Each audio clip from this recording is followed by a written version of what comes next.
কুরবানি ঈদের দিন ভুলেও এই 5টি কাজ করবেন না। যদি করেন তাহলে আপনার কুরবানি তো কবুল হবেই না, বরং এটা বাতিল হয়ে যাবে, এটা প্রশ্নবিদ্ধ হয়ে যেতে পারে। অথচ হর হামেশাই দেখা যায় আমরা এই ভুল কাজটি করে ফেলি, যেখানে আল্লাহ তাআলা কোরআনুল কারীমে বলেছেন ফাসাল্লি লিরাব্বিকা ওয়ানহার। কুরবানি ঈদের দিন ঈদের সালাত আদায় করার পর, নামাজ আদায়ে আল্লাহর সন্তুষ্টি অর্জন করার পর ওয়ানহার, তারপর তোমরা কুরবানির পশু জবাই করো। এমনই কি কুরবানি এমন একটা মহান ইবাদত যেটার নামকরণই করা হয়েছে। এই ইবাদতটার মাধ্যমে অর্থাৎ ইবাদতটার দিকে লক্ষ্য রেখেই আমরা ঈদের সালাত অর্থাৎ ঈদুল আজহাকে নামকরণ করা হয়েছে। এজন্য কুরবানি ঈদের দিন এই 5টি কাজ কখনো কেউ করবেন না। বিশেষ করে যারা শরীকে কুরবানি দেন, যে যেইভাবে কুরবানি দেন সামর্থ্য থাকার পরে আল্লাহর নিদর্শনকে সম্মান করে ইব্রাহিম আলাইহিস সালামের সুন্নাতকে প্রতিষ্ঠিত রাখতে আমরা যারা কুরবানি দেই, অবশ্যই 5টি কাজ আমাদেরকে খেয়াল রাখতে হবে যেন আমাদের দ্বারা এই 5টি কাজ সম্পাদন না হয়। এর 1 নাম্বার, কোনোভাবেই যেন কুরবানিকে আমরা শুধুমাত্র নিজ আনন্দ ফুর্তির জন্য না করে নেই। কুরবানি হবে শুধুমাত্র আল্লাহর সন্তুষ্টির জন্য। কুরবানি হবে ত্যাগ তিতিক্ষাকে বিসর্জন দেওয়ার জন্য। ওয়াফাদাইনাহু বিযিবহিন আযীম, যেখানে আল্লাহ তাআলা বলেছেন আমি তাকে বড় একটি পশু জবাই করার মাধ্যমে আমি তাকে মুক্ত করলাম, তার সন্তানকে আমি হেফাজত করলাম। এই ত্যাগ তিতিক্ষা কতটা বড় ত্যাগ তিতিক্ষা, এটা আমরা অনেকাংশে বুঝি না। অনেকে আমরা শুধুমাত্র আনন্দ ফুর্তির জন্য আমরা এই কুরবানি করি। মনে রাখবেন, গোশত খাওয়ার জন্য কুরবানি নয়, আনন্দ ফুর্তির জন্য কুরবানি নয়। কুরবানি এটা এমন একটা ইবাদত যেখানে আল্লাহ তাআলা বলেছেন লা ইয়ানালুল্লাহা লুহুমুহা ওয়ালা দিমাউহা ওয়ালাকিন ইয়ানালুহুত তাকওয়া মিনকুম। রক্ত মাংস গোশত কোনো কিছু আল্লাহ তাআলার কাছে পৌঁছে না, যেটা পৌঁছে সেটা হচ্ছে তাকওয়া, অন্তরের অবস্থা। 2 নাম্বার যে ভুল কাজটা আমরা কখনোই করব না, সেটা হচ্ছে আমরা অনেকেই দেখি গরুকে শাওয়ার দিতে অর্থাৎ গোসল করানোর জন্য আমরা রেডি করতে করতে আমাদের ঈদের সালাতটা ছুটে যায়। আহা, অথচ আল্লাহ তাআলা বলেছেন ফাসাল্লি লিরাব্বিকা ওয়ানহার, আগে নামাজ পড়ো তারপর কুরবানি করো। কিন্তু অনেকাংশেই দেখা যায় ঈদের সালাত আমরা ছেড়ে দেই, কারণ দেরি হয়ে গেছে, অর্থাৎ কুরবানিকে গোসল দিতে দিতে দেরি হয়ে যাওয়ায় আমরা অনেকেই ঈদের সালাত আদায় করতে যাই না। এবং কি অনেকেই আছে আমরা খুতবা না শুনে তারপর আমরা চলে আসি, কারণ তাড়াতাড়ি করে কুরবানি জবাই দিতে হবে, তাড়াতাড়ি করে কুরবানির পশু শোয়াতে হবে।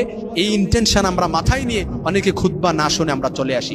অথচ খুতবা শোনা এটা হচ্ছে ওয়াজিব, যার কারণে আপনি যদি তাড়াহুড়া করেন, কুরবানি যদি শুধুমাত্র গোশত খাওয়ার জন্য প্রতিযোগিতা করেন, কিংবা কুরবানিটা যে কার আগে কে রান্না করে খাবে এই জন্য কুরবানি করেন, নিয়তটা যদি কনসেপ্ট ক্লিয়ার যদি না থাকে, নিয়ত যদি বিশুদ্ধ না হয়, আপনার কুরবানি কবুল হবে না। 3 নাম্বার যে ভুল কাজটা আমরা করে ফেলি সেটা হচ্ছে কুরবানি ঈদের দিন অনেকেই আছে আমরা কুরবানির পশুটাকে যখন জবাই অর্থাৎ শোয়াই জবাই করি, এই কুরবানির পশুটা তাড়াতাড়ি যেন নিস্তেজ হয়ে যায়, তাড়াতাড়ি যেন এটা নিস্তেজ হয়ে যায়, তাড়াতাড়ি যেন আমরা চামড়া ছিলতে পারি, তাড়াতাড়ি যেন আমরা গোশত বন্টন করে খেতে পারি। যার কারণে আমরা প্রতিযোগিতার মাধ্যমে এই কুরবানি পশু জবাই করার পরও আমরা ছুরি দিয়ে এই গলার মধ্যে আঘাত করি পশুটার, যার কারণে স্পাইনাল কোর্ডে আঘাত খেয়ে হার্ট অ্যাটাক করে মারা যায়। যার কারণে আপনার জন্য গোশত খাওয়া হারাম হয়ে যায়। এমনই কি আপনার জন্য ওই গোশত খেলে চিকিৎসা বিজ্ঞানীরা বলছে মারাত্মক লেভেলের ক্যান্সারে আপনি আকৃষ্ট হতে পারেন। এজন্য 4 নাম্বার যে ভুল কাজটা আমরা কুরবানিদের দিন আমরা করব না, সেটা হচ্ছে আমরা কখনো কুরবানি ঈদের দিন আমরা কুরবানির গোশত, চামড়া, কুরবানির পশুর কোনো অংশই আমরা বিক্রি করে নিজে উপকৃত হব না। এ ব্যাপারে সহিহ বুখারী এবং মুসলিমের বর্ণনায় হাদিসে স্পষ্টভাবে এসেছে, নবীজি সাল্লাল্লাহু আলাইহি সাল্লাম বলেছেন কুরবানি ঈদের দিন অর্থাৎ কুরবানির পশুর চামড়া, গোশত কোনো অংশই বিক্রি করে খাওয়া এটা জায়েজ নয়। এমনই কি বিক্রি করে আপনি চামড়া বিক্রি করে কসাইকে পারিশ্রমিক হিসেবে দিয়েছেন, এটাও জায়েজ হবে না। কারণ কুরবানিটা যেহেতু শুধুমাত্র আল্লাহর জন্য হয়েছে, এই ফি সাবিলিল্লাহ আল্লাহর নিদর্শনকে সম্মান স্বরূপ সবকিছু ফি সাবিলিল্লাহ হবে। এমনই কি আল্লাহ তাআলা এতটা মেহেরবান, কুরবানির গোশত আমাদের জন্য খাওয়া জায়েজ হতো না, কিন্তু আল্লাহ মেহেরবানি করে গোশতরা আমাদের জন্য খাওয়া জায়েজ করে দিয়েছেন। গোশতরা আমরা খেতে পারি, এটা আল্লাহ তাআলার মেহেরবানি। কিন্তু কোনো অংশ বিক্রি করে এরপর এটার কসাইকে পারিশ্রমিক হিসেবে দেওয়াও জায়েজ হবে না। এই ভুল কাজটি কখনো করা যাবে না।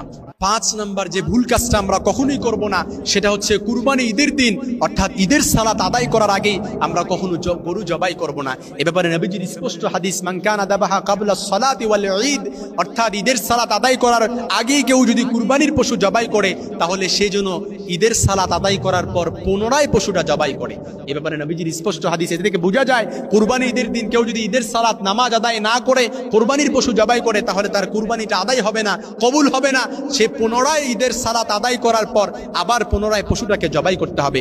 এজন্য ঈদের দিন আমরা এই 5টি কাজ, যারা কুরবানি দিব, শরীকে দেই আর যে যেইভাবে দেই, অবশ্যই 5টি কাজ থেকে বিরত থাকবো। আমাদের মধ্য থেকে এই 5টি কাজ যেন কারো দ্বারা সম্পাদন না হয়, কোনোভাবেই যেন এই 5টি কাজ থেকে আমরা কোনো একটা করার মাধ্যমে যেন আমাদের কুরবানিটাকে প্রশ্নবিদ্ধ না করি। এ ব্যাপারে আমাদের অবশ্যই আমাদের খেয়াল রাখতে হবে।